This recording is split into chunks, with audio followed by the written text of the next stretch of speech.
Hello everyone, in today's episode of Tired Gamer Dad's Demon's Souls Easy Walkthrough, we are going to take on 2-1, otherwise known as the Smithing Grounds of Stonefang Tunnel. So, let's just get right into it. Once again everyone, my name is Tired Gamer Dad, and we are going to be tackling 2-1 in today's episode. Now, for this particular level, we are going to be going in with a loadout, including the Providential Ring, as well as the Cling Ring, of course, because we want to be able to increase the amount of drops that we get, because there are upgrade materials in these levels that we will desperately need for a weapon that we will get a little bit later on in our walkthrough. So we go ahead and pour it into the Smithing Grounds. A lot of the enemies here are weak to magic damage, and that is why we went and got the Crescent Falchion and completed 4-1 in the last video. Also, as a quick reminder to all of you out there, if you aren't aware of how to get the end game Ancient King's armor set at the beginning of the game, I will go ahead and link the video in the top right corner as well as in the description below, so you can figure out how to give yourself a massive head start to your run in Demon's Souls.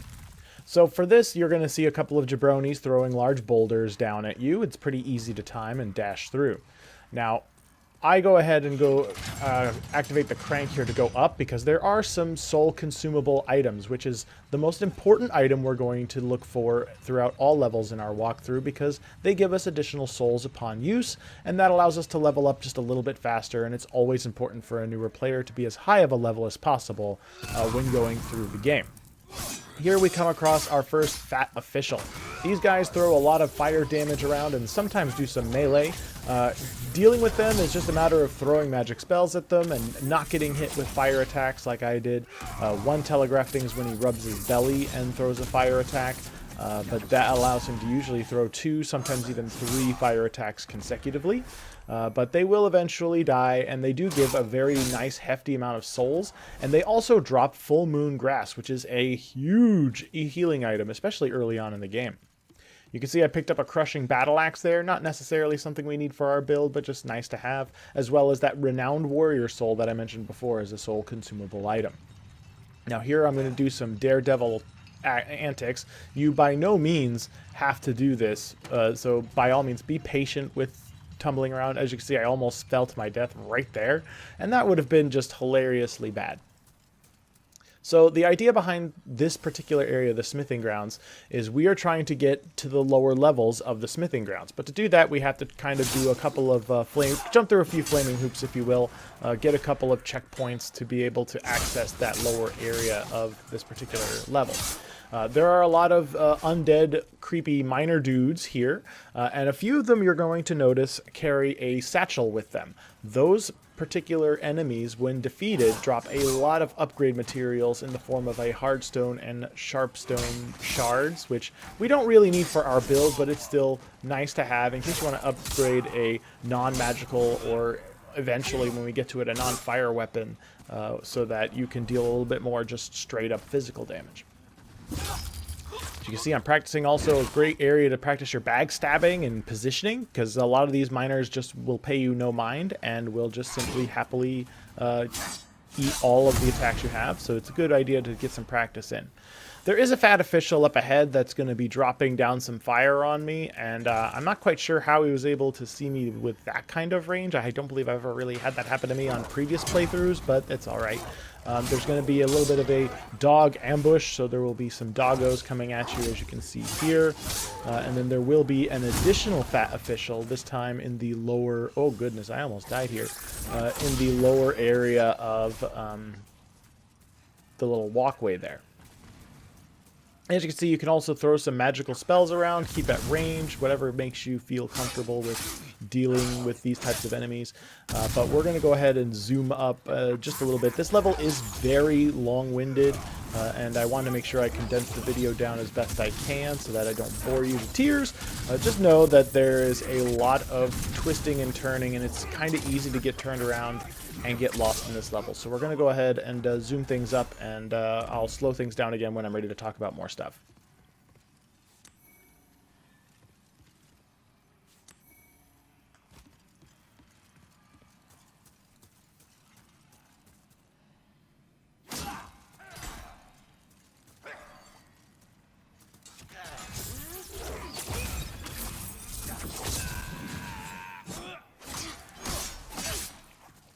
Also, just a quick side note, I'm not going to slow down the action, but there are these awful axe pick dudes that kind of come out of nowhere. Don't be afraid to just stand back and drop your spells. They are weak to magic damage, as I mentioned before, so it's much easier just to stay at a distance and pick them off one at a time.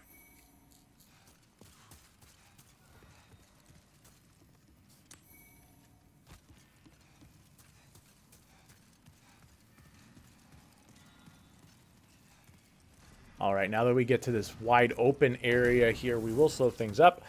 There is a fat official up on the bridge over there, and this bridge does collapse when you start to step on it, unless you stay all the way to the left. It'll still collapse, but you'll actually be able to run along the wooden beams and get to the other side where the fat official is waiting for you.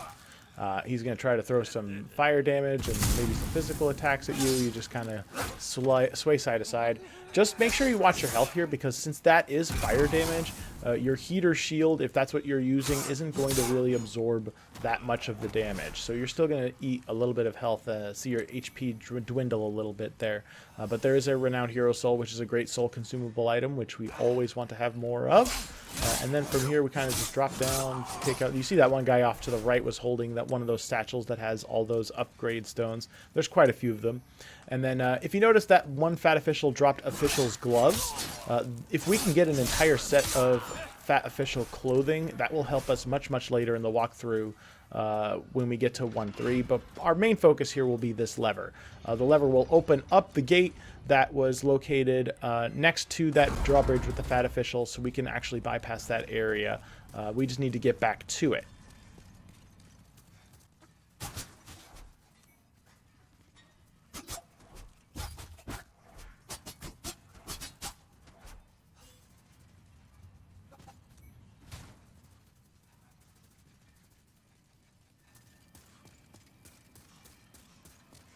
I'm going to slow things up for a second, because as you can see, I kind of came out through that tunnel a moment ago, and as you can see, it's very easy to get turned around in this area, so I have to kind of backtrack through the tunnels where I came from earlier. So like I said, it's very easy to get turned around in this area and lose your orientation. So hopefully, if you are needing this walkthrough, that you're actually following it along with me here as we go through. All right, and we have come up to the drawbridge gate that was there, and we are going to come up to our first of, I believe it's 4 fog gates in this area. It is a very large level, as I mentioned before. We now go to this assembly line style area, more of a factory feel to it. There, of course, is a dead end, so you have to make actually a hard left by the water wheel that'll take you up a ramp. And our main idea here is to be able to stop the water wheel from going, so the water kind of backs up and pours into a room that is loaded with lava. You can see the red emanating from it. That's what we want the water to go, so that we can get through that area safely. Here I pick up an elixir, and you can see these red lizard creatures up along the wall. They will be a recurring theme in this level. We'll see them a couple more times, but it's easy just to use your magic to knock them down and then not totally get boned by these guys like I'm totally doing. Just make sure if you're going to use melee like I'm stupidly doing, to stay as far to the left as you can so your sword does not hit the wall and block your attack unknowingly. See, I took some damage there. But the reason why I went through all this is because I want that Dragonstone Shard. This is very important. Dragonstone is an upgrade material in this game that adds fire damage to your weapon and upgrades that weapon as you get more of them. So it's very important for what we're going to be getting a little bit later on in our walkthrough. We will be getting a fire damage weapon, so we need those Dragonstone Shards to upgrade them as fast and as high as we possibly can to do maximum damage throughout our playthrough. Alright, there is a fog gate off to the left-hand side, but before we go to the fog gate, we are going to make ourselves a little shortcut. And you'll see that in just a moment as I'm clearing out these mobs here that are just kind of standing around minding their own business. And this is where they drop all the upgrade materials. Boom, you can see that right there. There's a bunch of trash here that we kind of clear out of the way.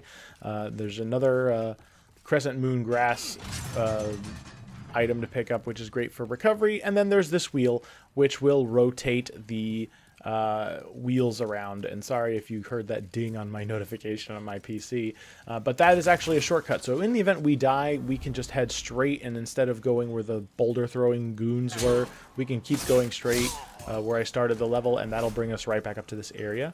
On top of that, that shortcut that we activated will lead down into the cellar area where a blacksmith Ed is waiting, and he is the one who will, later on, we will be turning in boss souls for fancier weapons, but we don't really need any of them for our run, but it's where you can go for that, as well as use the unique upgrade stones to upgrade your materials and your weapons, like our crescent falchion, for example. So we're going to cut through these guys here and continue on to a much more open-ended area here. This is wide open, and I do kind of like it. There's a lot of grabbable items and crystal lizards and stuff along the way. Most of it will lead to traps. So be very, very careful when navigating this area, especially in this particular area, because now there are those goons again, and they're throwing rocks at you. And their hitboxes are a little bit shoddy, so it's very easy to just kind of walk into the dirt area and just take a hit. So be very, very cautious when you're hurling your spells here. And like I'm doing here, it's the best way to handle this mob. Just bomb them with soul arrows until they are all dead, so that you don't have to worry about eating too much damage. You can see that hitbox there. The block had already landed, but I still took a little bit of damage, and that's not okay. But you keep doing that until they are out of range of your spells, and then you just make a mad dash forward, and you just kind of haul off and attack them when you can. Oh, that was awfully close as well. Just be careful you're not holding down forward too much when you're running around, because if you do that, you'll do a Crescent Falchion kind of special attack where he does a quick lunge attack and then jumps backwards, and that just eats up a lot of animation and leaves you open for attacks. Okay, we're going to zoom up just a little bit as I'm navigating this labyrinth of various twisting platforms and stairwells and things. And here I come across more of these red salamanders. I don't believe they have a chance to drop Dragonstone materials on their own. I mean, I don't recall seeing it in our playthrough. There's also dogs that come through as well, but also part of the reason, well, there it is, Dragonstone Shard. Wherever they are, that Dragonstone Shard upgrade material is usually not too far away and can be found pretty easily. And here I just think I get a little bit of hubris and just try to kill them off myself. There's that little attack I mentioned before. If I'm holding down forward, I do that little kind of flourish backstep attack. Unfortunately, there's more good boys that we have to kind of put down because they are quite vicious. I promise I will make it up to my dog by giving him extra treats, because I feel bad every time I have to put down the good boys. And I'm going to speed things up again as I'm again grabbing just random pickup items that aren't really conducive or important, but it's just fun to have, like Ed Sharpstone, which would allow me to repair my weapons. You can see we also get some recovery items and a couple more soul consumable items, which is very important. These pickaxe particular creatures as well, you need to be careful with because they do not stagger with our builds, so they will follow through, and they do a ton of damage with their pickaxes. And again, another thing I keep forgetting and I keep realizing I'm doing, because I've been playing this game so many times through as a melee only character, you could always, again, just throw spells at them. Throw spells at them, play it safe, and you'll get through this with a lot less damage taken, unlike how I've been doing it so far to this point. But once you've cleared through this area, you can see the drop down where we came in, but there is a wheel that we need to turn, and this is the wheel that will stop the water wheel so that we can access what was once that lava riddled area, and we're going to head there next, so I'll speed things up so we can get there.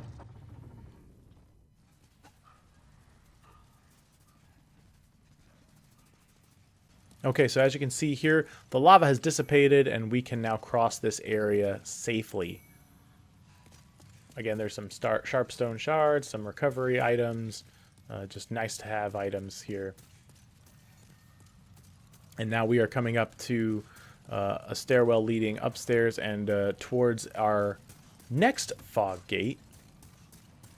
However, this fog gate will be a little troublesome to get to because it's guarded by another fat official throwing fire, and they're in a room with those exploding barrels, and you need to be extremely careful in this area because while we have pretty decent fire resistance with the Ancient Armor King set, you can still see one attack from him does about a third of my health and damage, so you need to be very careful not to get dinged too much. You can throw spells at him all day. It takes a while though, and I kind of just lose my patience. And that, oh, I'm sorry, it takes half of your health and damage with the Telecraft Belly Rub fire attack, so that's not very good at all. He also has that close-ranged AoE. He usually follows it up with a second attack, as we see there. And there's his Telegraph Belly Rub, so we can easily just go offensive. And then we got some officials' leggings to go with the last armor piece that we got from the official set. The other official sets are against creatures and fat officials in World 1. So we picked up the ones that we can find here. In this particular down the home stretch kind of situation, we're almost to the elevator that takes us to the boss. There is one last boom. There's that one last trap there that tends to catch people if you're in a hurry, so be careful and aware of that. Take out the last cretin there, and from there it's pretty much a straight shot from the boss. There won't be, I don't believe there's any more enemies in the way, so I'm going to switch over to the Fragrant Ring, which is the royalty ring that we get for picking the royalty class that slowly restores MP over time, because we are going to show you how to essentially cheese this boss and make it just absurdly simple.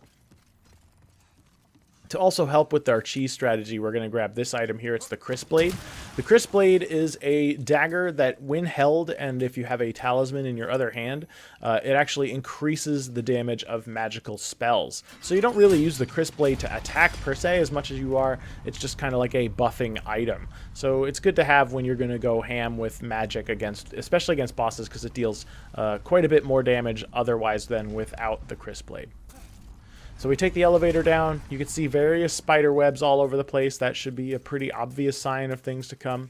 The boss for this area is the Armor Spider, and he's actually kind of a unique boss fight that is very easy to exploit, but the mechanics are kind of interesting in that you have to run down a narrow hallway while he's bombarding you with attacks and webs. If you're webbed up, you cannot dodge roll, and you are then open to all kinds of attacks. So you want to try to avoid getting webbed, obviously. But there is an area in this particular boss room that you can actually hide behind and be completely safe from any of his attacks. And we will show you exactly where that area is so you can just sufficiently cheese this boss hard, but I'll also show you some of the up-close attacks if you want to try to melee it. So he opens up usually with a fireball attack, and then there's that web. Now I'm webbed up, I can't dodge roll at all, but I'm stuck behind this pillar here. I want to hide behind this pillar, and he has the straight-up fireball, 3 fireballs, and then webs when you're at range. When that happens, that's the only attacks he's got. So as long as you hide behind that pillar and you come out swinging with your soul arrows, you are essentially invincible in this fight. The web attacks slow you down, yes, but they don't do any damage. You can keep your shield or your Crisp Blade up to prevent some of it if you really want to. I think I might be wrong. I think it does very, very marginal damage, so minimal damage there. You can see I tried to dodge roll there, and that's what the animation looks like. It just kind of, not even a fat roll because you're not really rolling. He just gets stuck. And as you can see, I am dealing about 70 damage a pop with the Soul Arrow, which is increased quite a bit with the Crisp Blade in my other hand. So that actually deals a lot of damage. You can see it's just a pretty much cakewalk from here. It's really simple dealing with Armor Spider while hiding behind this pillar. It makes the fight trivial and, you know, easy to say the very least. So if you're looking for that, this is the easiest way to deal with Armor Spider. Now I am going to switch things up. He's almost dead, but I am going to switch him up so you can see the other kinds of attacks he can throw at you. As you can see, I totally botched the loadout there.